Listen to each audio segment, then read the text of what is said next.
अब ऐसे क्वेश्चन जब सामने आएंगे और आप एग्जाम हॉल में बैठे होंगे तो पहले आप सेंटेंस को पढ़ोगे, फिर आप इनका मीनिंग करोगे। मीनिंग मत करना, सीधे ये सॉल्व कर सकते हो, लेकिन उससे पहले आपको यहाँ पर सॉल्व करना होगा। ये वाला पार्ट किस में है? पास्ट में। अगर एक पार्ट पास्ट में है तो दूसरा पार्ट भी किस में होगा? पास्ट में होगा। तो when I was a child I do not going, do not नहीं होना चाहिए, डू नॉट की जगह क्या करोगे? Did not. और जब भी आपके पास डिड नॉट आता है तो डिड नॉट के साथ आप वर्ब की कौन सी फॉर्म यूज करते हो? डिड नॉट के साथ आप वर्ब की फर्स्ट फॉर्म का प्रयोग करते हो। तो डिड नॉट लाइक होना चाहिए था।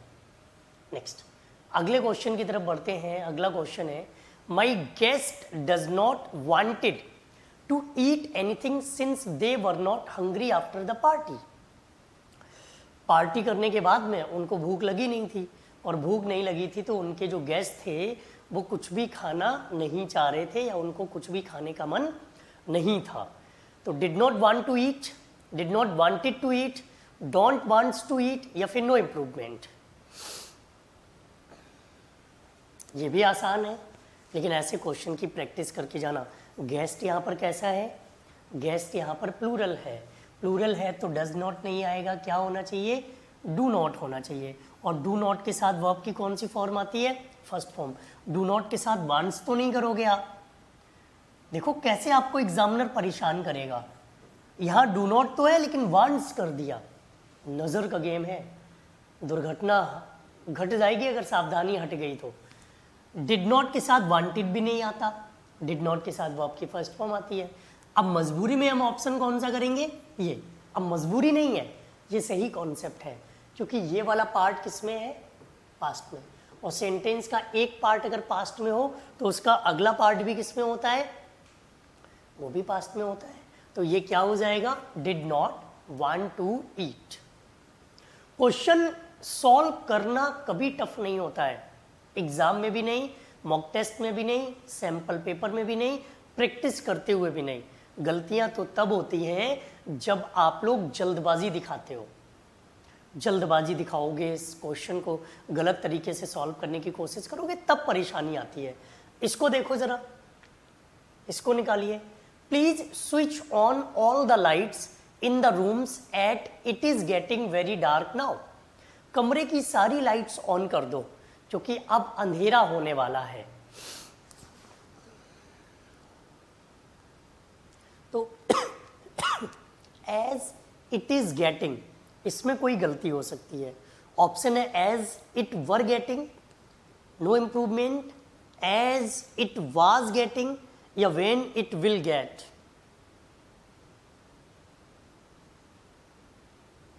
इस सेंटेंस को अगर देखो तो ये कहीं पर भी पास्ट का सेंस नहीं दे रहा है। ये सेंस किसका दे रहा है? ये सेंस दे रहा है प्रेजेंट का।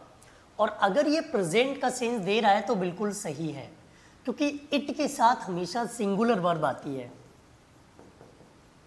जब भी इट आएगा तो इट के साथ वर्ब कैसी आती है? इट के साथ हमेशा आप सिंगुलर वर्ब का प्रयोग करोगे। एज इट वाज गेटिंग करोगे तो ये पास्ट में चला जाएगा। और ये सेंटेंस प्रेजेंट की बात कर रहा है। आप कहोगे सर कैसे पता किया प्रेजेंट की बात कर रहा है? अरे इसमें नाउ आया हुआ है। नाउ किसकी बात करता है? नाउ प्रेजेंट की बात करता है। तो सही जवाब है, इस सेंटेंस में कोई गलती नहीं है। ये सेंटेंस आपका नो इम्प्रूवमेंट वाला है, कोई गलती नहीं है इस सेंटेंस में। नेक्स्ट, अगला सवाल देखिए।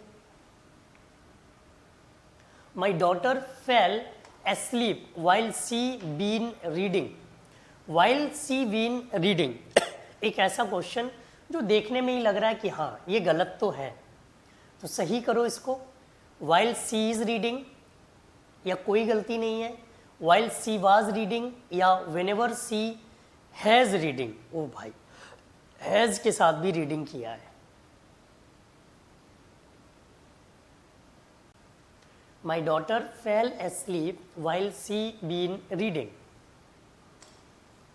अब इसमें देखो, जब भी आपके पास while आएगा तो while के साथ आप पास्ट कॉन्टिन्यूअस टेंस यूज करोगे।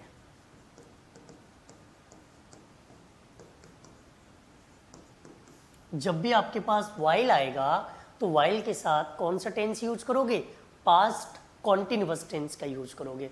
और जब पास्ट कॉन्टिन्यूअस यूज करोगे तो ये आ जाएगा।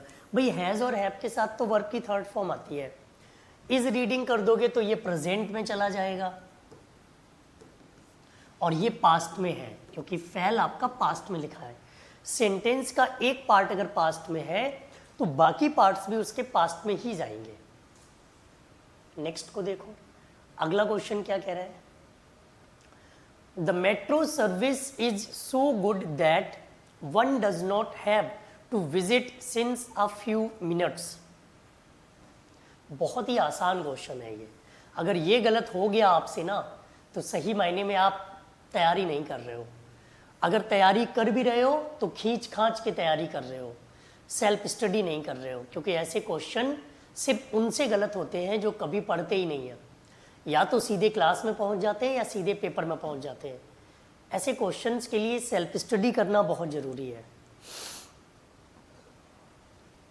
Beyond a few minutes, no improvement, for some few minutes या up to a few minutes.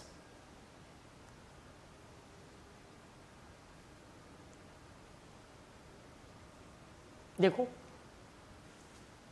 कैसे सॉल्व करोगे ऑप्शन से।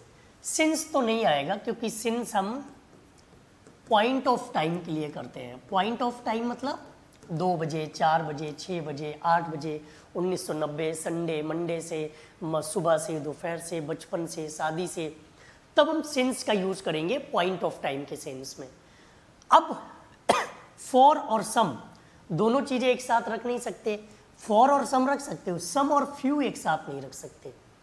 सम भी आपका पॉजिटिव सेंस देता है, फ्यू नेगेटिव सेंस देता है, तो ये एक साथ नहीं आएंगे।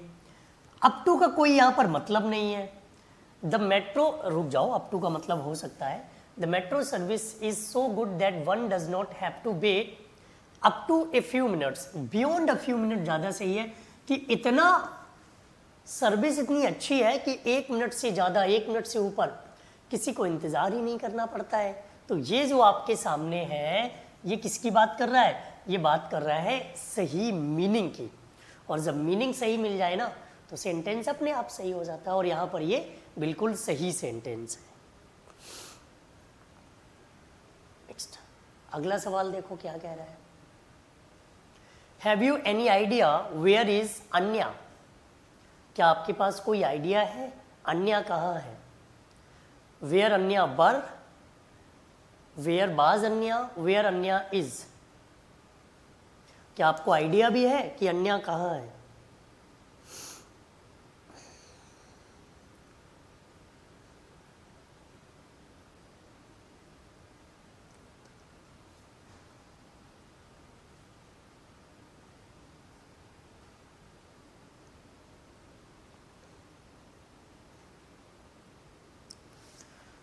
तो वेयर इज अन्या, आपको पता है जब भी WH वर्ड के कंस्ट्रक्शन की बात करते हैं तो आपको WH वर्ड के बाद हेल्पिंग वर्ब चाहिए, उसके बाद WH वर्ड के बाद आप मेन सब्जेक्ट की बात करोगे, उसके बाद हेल्पिंग वर्ब। तो वेयर अन्या इज, बर तो नहीं कर सकते अन्या के साथ में। हैव है तो प्रेजेंट में यूज करेंगे, तो where Anya is. Next, the inspector stop the boy and asked where he went.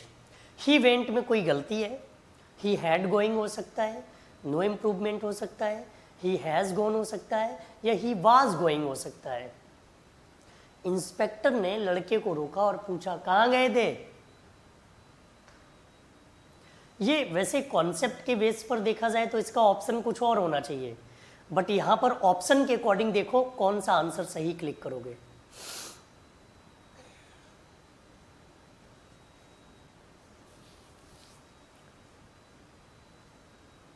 वैसे होना तो ये चाहिए,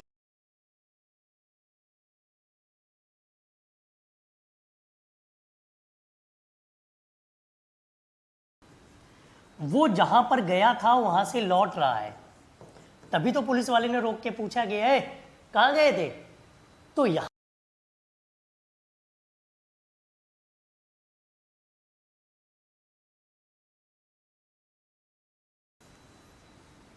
पास्ट परफेक्ट होना चाहिए था, पास्ट परफेक्ट मेरे पास ऑप्शन नहीं है, तो फिर हम प्रेजेंट परफेक्ट कर लेंगे।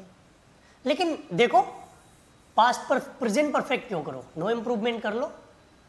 होना तो चाहिए था इसमें पास्ट परफेक्ट टेंस, लेकिन मेरे पास पास्ट परफेक्ट का कोई ऑप्शन नहीं है, और जब ऑप्शन नहीं है तो पास्ट इंडेफिनिट से पूर्ति कर लेते हैं, तो ये नो इम्प्रूवमेंट हो जाएगा। देखो, ये सभी ऐसे क्वेश्चंस हैं जो आपके एग्जाम्स में पूछे जाएंगे। आपको इन क्वेश्चंस पर ध्यान देना है, इनकी रेगुलर प्रैक्टिस करनी है। जरूरी नहीं है कि हज़ारों क्वेश्चन दिन में पढ़ो, 100 पढ़ो, 200 पढ़ो, 150 पढ़ो, 400 पढ़ो, 500 पढ़ो, नहीं, आप सिर्फ 10 से 5 क्वेश्चन पढ़ो, लेकिन वो ऐसे होने चाहिए जो आपके पेपर में डायरेक्ट मिलते हो। और इस पे आप मेरी बात पर मत जाइए, आप प्रैक्टिस किया करो प्रीवियस ईयर पेपर से, आपको खुद अंदाज़ा मिलेगा कि एग्ज़ाम में कैसे क्वेश्चन पूछे गए हैं पिछले सालों में, और जिस तरह के पिछले सालों में पूछे गए वैसे ही आपको यहाँ देखने को मिलेंगे। रोज़ क्लास को ज्वाइन करो, रोज़ पढ़ो, रिवीजन करो, सेल्फ स्टडी पर ज़्यादा फोकस करो, पूरे दिन यूट्यूब पे मत घुसे रहो, सेल्फ स्टडी करो। सेल्फ स्टडी करोगे तो आप अपने स्कोर को बूस्ट कर सकते हो, और स्कोर बूस्ट करना बहुत ज़रूरी है। एमटीएस में टॉप स्कोरिंग टॉपिक इंग्लिश में देखे जाए तो गिने चुने हैं, लेकिन वही आपको सिलेक्शन भी दिलाएंगे, तो उन पर फोकस करना है। चैनल को सब्सक्राइब नहीं किया है तो चैनल को सब्सक्राइब कर लो, बेल आइकन क्लिक कर लो ताकि आपको सारे नोटिफिकेशन मिलते रहे, और क्लास 24 एप्लीकेशन पर जा करके इन क्लासेस के पीडीएफ डाउनलोड कर सकते हो, और साथ ही साथ क्लास 24 पर जो पेड कोर्सेस हैं उनको भी आप ज्वाइन कर सकते हो। अगले क्वेश्चन पे चलते हैं।